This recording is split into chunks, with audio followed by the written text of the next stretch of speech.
राधे राधे दोस्तों। आज हम कवर करेंगे माइन सर्वेइंग, जिसमें हमारा टॉपिक रहेगा पहले तो सर्वेइंग क्या होता है, फिर ऑब्जेक्ट ऑफ सर्वेइंग क्या होता है या ऑब्जेक्टिव ऑफ सर्वेइंग, और फिर क्लासिफिकेशन ऑफ सर्वेइंग। तो पहले तो बात करते हैं कि सर्वेइंग क्या होता है।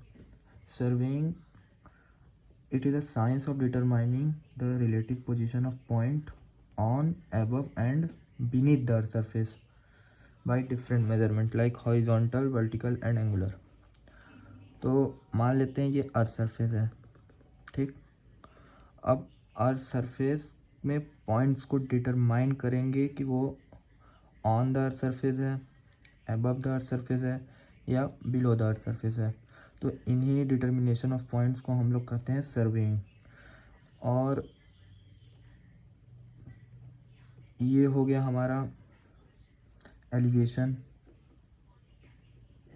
तो इसमें हम लोगों ने एलिवेशन या हाइट डिटरमाइन किया। तो यही डिटर्मिनेशंस को हम लोग कहते हैं सर्वेइंग। और इसमें ऑब्जेक्टिव क्या होता है सर्वेइंग का? टू प्रिपेयर मैप और प्लान।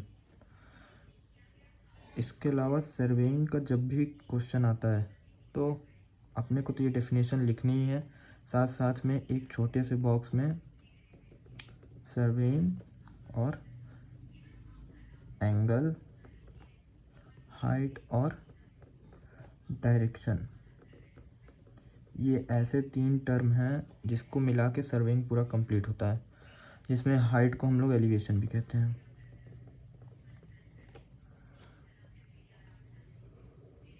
ये बॉक्स में हम लोग डाल देंगे। और ऑब्जेक्टिव में केवल ऑब्जेक्टिव इसका ये होता है कि हम लोग मैप या प्लान प्रिपेयर करते हैं। जो भी हम लोगों ने सर्वे किया उसको एक पेज में दिखाने को ही हम लोग मैप या प्लान कहते हैं। इसके अलावा और इम्पोर्टेंट ये होता है कि क्योंकि अर्थ के बारे में पढ़ रहे हैं तो अर्थ की शेप क्या होती है, अर्थ की शेप क्या होती है? अर्थ की शेप होती है जियोइड। और रेडियस ऑफ अर्थ भी देख लेंगे। रेडियस ऑफ अर्थ होता है 6371 किलोमीटर। ये अर्थ है, अर्थ की north pole, south pole,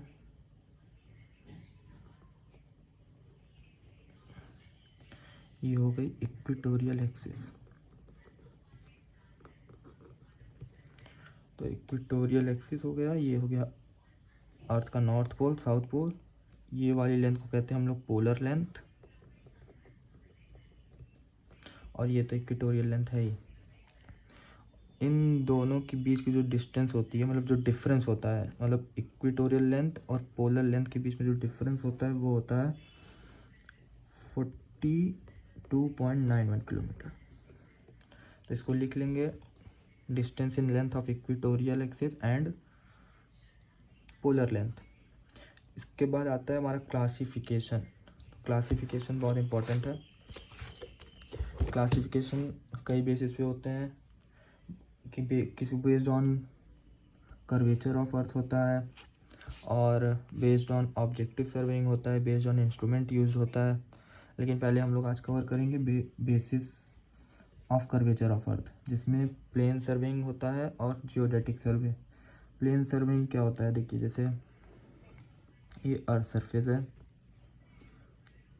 point A, point B और सी डी। अगर हम क्लासिफाई करेंगे इसको कर्वेचर ऑफ अर्थ में, तो अगर कर्वेचर को कंसीडर करते हैं तो वो जियोडेटिक हो जाता है, जियोडेटिक सर्वे हो जाता है। अगर अर्थ के कर्वेचर को कंसीडर करेंगे तो वो जियोडेटिक सर्वे होगा। तो इसमें क्या हो जाएगा? Curvature of earth is considered. और अगर कर्वेचर ऑफ अर्थ को नहीं कंसीडर करेंगे तो वो प्लेन सर्वे हो जाएगा। मतलब ए से बी पॉइंट जो है वो प्लेन सर्वे हो जाएगा। इसमें मेन डिफरेंस ये होता है कि अगर लेंथ कम है छोटे एरिया को सर्वे करना है तो उसमें प्लेन सर्वे करते हैं, और अगर बड़े एरिया को सर्वे करना है अर्थ में तो उनके कर्वेचर को भी कंसीडर करते हैं, तो वो जियोडेटिक सर्वे होता है।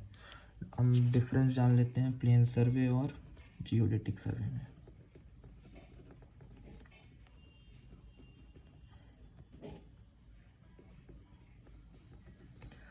तो पहला पॉइंट जो मैंने बताया, प्लेन सर्वे,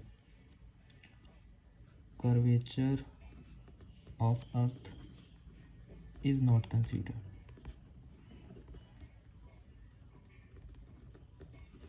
इसमें curvature of earth is considered, तो कर्वेचर कंसीडर करते हैं। मेनली क्या होता है कि अगर हम लोग इसकी रेंज की बात करेंगे प्लेन सर्वे की, वो रेंज होती है 10 से 15 किलोमीटर, मतलब 10 to 15 किलोमीटर। मतलब 10 to 15 किलोमीटर के अगर अंदर सर्वे करना है तो वो हमेशा प्लेन सर्वे में होगा, और नहीं तो रेंज अगर अबव 15 किलोमीटर है तो हम करेंगे जियोडेटिक सर्वे। और अगर एरिया की बात कर लें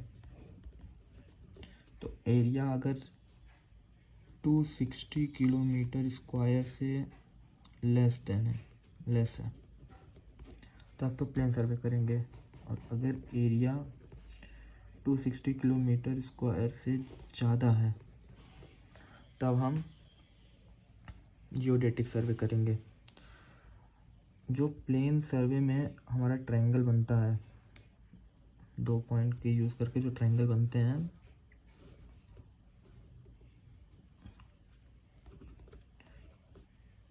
वो प्लेन ट्रायंगल होते हैं,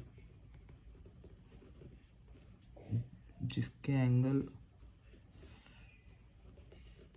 लेस देन 180 होते हैं। जियोडेटिक में सर्वे करते हैं जो ट्रायंगल बनते हैं वो हमेशा स्फेरिकल ट्रायंगल होते हैं। दैट मीन्स 180 से ज़्यादा और 540 से कम। तो इसको लिख लो, spherical triangle more than 180 and less than 540 degree. और बात कर लेंगे प्लम बॉब की। प्लम बॉब क्या होता है वो मैं पिक्चर डाल दूंगा वीडियो में। Plum Bob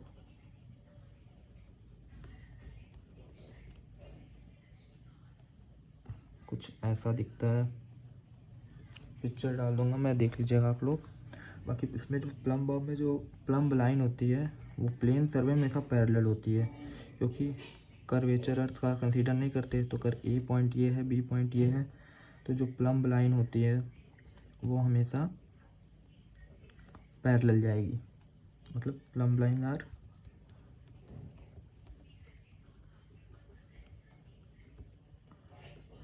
parallel, plumb line are parallel to each other.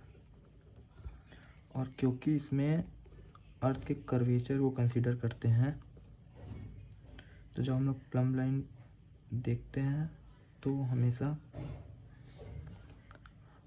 अर्थ के सेंटर से इंटरसेक्ट करती है। दैट मीन्स प्लम लाइन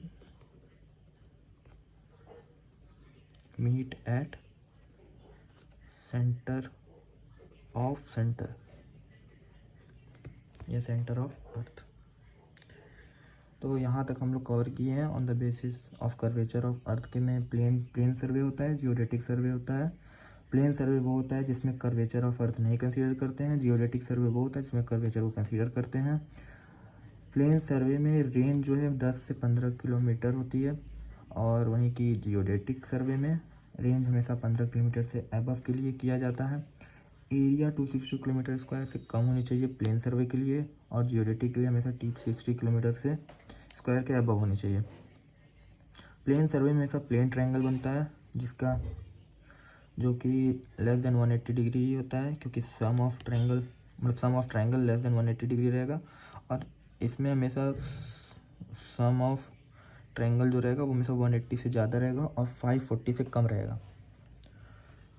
और ये मैंने बता दिया प्लम लाइन क्या, प्लम लाइन जो है वो पैरेलल रहती है प्लेन सर्वे में, और प्लम लाइन सेंटर पे इंटरसेक्ट करती है, या कह सकते हैं सेंटर पे मिलती है। इसके बाद हम लोग सेकंड पार्ट में पढ़ेंगे कि basis of place of surveying, मतलब जैसे कि लैंड सर्वे हो गया, हाइड्रोग्राफिक सर्वे हो गया, ये सब पढ़ेंगे हम लोग सेकंड पार्ट में, place of surveying second. Thank you.